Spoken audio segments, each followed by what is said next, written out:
Hello everyone, good morning, नमस्कार, अस्सलाम वालेकुम। आज का ये वीडियो उन सभी छात्रों के लिए बहुत ही खास है जो फिजिक्स, केमिस्ट्री, बायो से पढ़ाई करते हैं। आज बात हो रही है पैरामेडिकल काउंसिल बनने के बाद आए हुए नोटिफिकेशंस की। जानकर ताज्जुब होगा, जहां भारत में 72% बच्चे 10वीं 12वीं के बाद हायर एजुकेशन में नहीं जा पाते हैं। आज ये नोटिफिकेशन शायद इस पड़ाव को और गहरा कर देगी और बड़ा हो सकता है। एक बड़ी बात कहने जा रहा हूं कि भारत के ग्रॉस इनरोलमेंट रेशियो को बढ़ाने के लिए कॉम्प्लिकेशंस को कम करने की ज़रूरत है।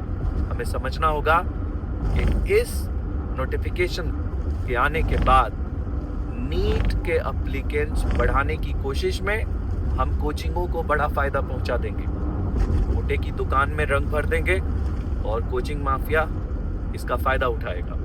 हमें ये समझना ही होगा कि तैयारी के नाम पर चल रही दुकानों की दुकान और रंगीन हो जाएगी।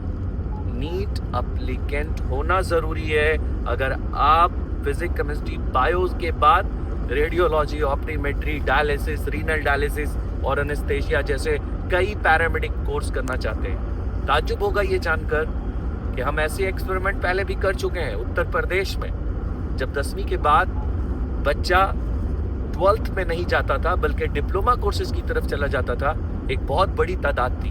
कई इंस्टीट्यूशंस के सर्वे में ये पाया है, हमारी इंस्टीट्यूशंस ने, रोजमाइंड ट्रस्ट ने खुद का सर्वे करवाया और पाया कि उत्तर प्रदेश में 10वीं के बाद आए हुए एक फैसले से कि हर बच्चे को 10वीं के बाद एंट्रेंस के बाद ही डिप्लोमा में एडमिशन मिलेगा, इससे एडमिशन की प्रक्रिया में बहुत बड़ा गिरावट आया और कई इंस्टीट्यूशंस बंद हो गए। ऐसे ही एक एक्सपेरिमेंट पंजाब में किए गए। उस पंजाब में नर्सिंग के एडमिशंस को कंट्रोल करने के लिए या शायद क्वालिटी को डेवलप करने के लिए नर्सिंग के बाद एंट्रेंस एग्जामिनेशन की बात की गई। और हुआ ये कि आज नर्सिंग काउंसिल ऑफ इंडिया की बहुत सारी पंजाब से आ रहे एप्लीकेंट्स की तादाद घट गई है। बिल्कुल ऐसे एक्सपेरिमेंट से एडमिशंस में बहुत बड़ी गिरावट आती है। हमें कॉम्प्लिकेशंस को कम करने की जरूरत है। इस वीडियो के माध्यम से मैं पैरामेडिकल काउंसिल के चेयरमैन साहब को और एजुकेशन मिनिस्टर साहब को और साथ साथ इस वीडियो को हम इतना ज़्यादा ज़रूरत समझते हैं शेयर करने की कि हमारे प्रधानमंत्री श्री नरेंद्र मोदी जी तक ये बात पहुंचनी चाहिए कि हमारे भारत के ग्रॉस एनरोलमेंट रेशियो को बढ़ाने के लिए हमें उन सभी इम्प्लीमेंट की ज़रूरत है जिस इम्प्लीमेंट को अन्ना यूनिवर्सिटी कर रही है, जिस इम्प्लीमेंट में आप 10वीं 12वीं के बाद डायरेक्ट एडमिशंस ले सकते हैं टेक्निकल कोर्सेज में। और ऐसे कई प्रदेश जिन्होंने पैरामेडिकल के लिए भी ये दरवाजे खोल रखे हैं, उनके यहाँ एडमिशंस बढ़ी हैं। ग्रॉस एनरोलमेंट रेशियो एक बहुत इंपॉर्टेंट चीज़ है।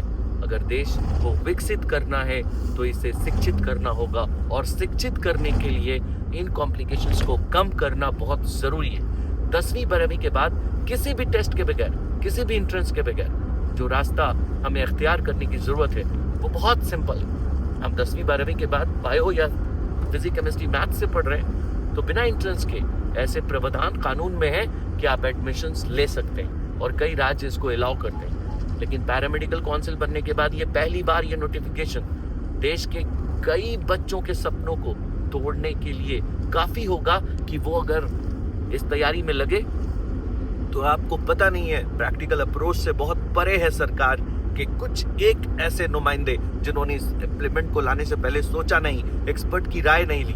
आपको नहीं जानकारी है तो इस बात को जाकर आप सर्वे कर लें कि जो बच्चे नीट की तैयारी करते हैं वो डॉक्टर भी नहीं बनते और कंपाउंडर भी नहीं बनते। उनके हालात ऐसे हो जाते हैं कि वो एक नशे में रहते हैं, या तो डॉक्टर बनेंगे या कुछ और बन जाएंगे, पर वो कंपाउंडर या फिर शायद पैरामेडिक में जाने के तैयार नहीं होते। ये तादाद बहुत बड़ी है कि पहली बार तैयारी, फिर दूसरी बार तैयारी, फिर तीसरी बार तैयारी और फिर चौथी बार तैयारी। इसका पूरा फायदा कोचिंग को मिलेगा। मेरी आप सभी से रिक्वेस्ट है कि आप इस कॉम्प्लिकेशन को समझें और जिन्होंने ये नोटिफिकेशन लाई है इस पर विचार करें और हम पूरी ताकत से कोर्ट जाएंगे इस प्रोग्राम के खिलाफ। पंजाब के कई कॉलेज एसोसिएशंस, हरियाणा के कई कॉलेज में इसकी चर्चाएं हो रही हैं। मैं आपसे अनुरोध करता हूँ कि पैरामेडिकल काउंसिल के इस फैसले से बहुत गिरावट आएगी एडमिशन की प्रक्रिया में, बिल्कुल वैसे ही जैसे उत्तर प्रदेश में डिप्लोमा के नोटिफिकेशन के बाद डिप्लोमा कॉलेजेस बंद होने लगे। बिल्कुल ऐसे ही गिरावट उड़ीसा में आई जब उड़ीसा के AICTE अप्रूव्ड कॉलेजेस ने जेईई मेन की एप्लीकेशंस वाले बच्चों को ही एडमिशन लेने का फैसला किया और फिर उड़ीसा के कॉलेजेस खाली हो गए।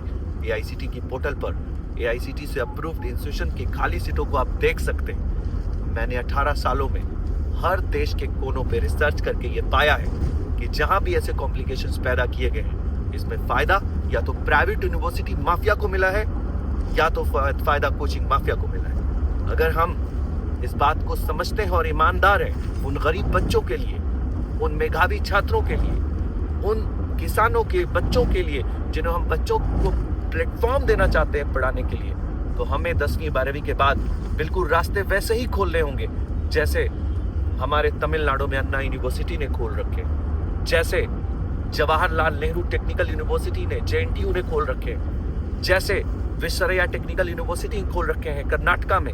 इसलिए आज केरला के ग्रॉस एनरोलमेंट रेशियो से लेकर चेन्नई के ग्रॉस एनरोलमेंट रेशियो से हम अपने आप को कंपेयर नहीं कर पा रहे। इसलिए मैं आपसे रिक्वेस्ट करता हूं कि हमें इस नोटिफिकेशन के खिलाफ अभियान बनकर एक साथ होकर उन्हें समझाना होगा, बताना होगा कि इसके नुकसान क्या है। हमें उड़ीसा के गिरे हुए एडमिशंस रिकॉर्ड को दिखाना होगा।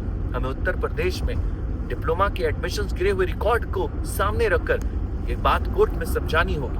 मैं उम्मीद करता हूं कि आज शिक्षित वर्ग मेरे इस पैगाम को बिल्कुल गंभीरता से लेगा और इसे एक अभियान का हिस्सा समझेगा। मैं सोशल एक्टिविस्ट अवैस अंबर, नेशनल करियर काउंसलर, मैं पूरी जिम्मेदारी से ये कह रहा हूँ कि ये फैसला कोचिंग को फायदा पहुंचा सकता है। नीट के एप्लीकेशंस में आज वो बच्चा आएगा ही नहीं जिन बच्चों ने नीट की तैयारी नहीं की है। और सबसे बड़ी बात, इस नोटिफिकेशन में ये लिखा गया है कि नीट के एप्लीकेंट होने जरूरत है, मतलब नीट में पास होना जरूरत नहीं। भाई ऐसा क्या बात है? ऐसी कौन सी ट्रेजेडी है? क्या ऐसे प्रॉब्लम्स है? किस बात से हम इतने प्रभावित हो रहे हैं कि हम उनके फॉर्म को भरने पे जोर लगा रहे? हम नीट के एप्लीकेंट्स को बढ़ाने में किसको फायदा पहुंचाना चाहते हैं? क्या नीट के फॉर्म को भर देने भर से ही बच्चे की क्वालिटी पता चल जाएगी? इसलिए इस बात को सोचने की जरूरत है। आई होप कि आप मेरी इस बात को सिर्फ अपने मोबाइल तक नहीं रखेंगे, बल्कि देश के शिक्षित वर्ग तक मेरे इस पैगाम को पहुंचाने में हमारा साथ देंगे। Thank you very much.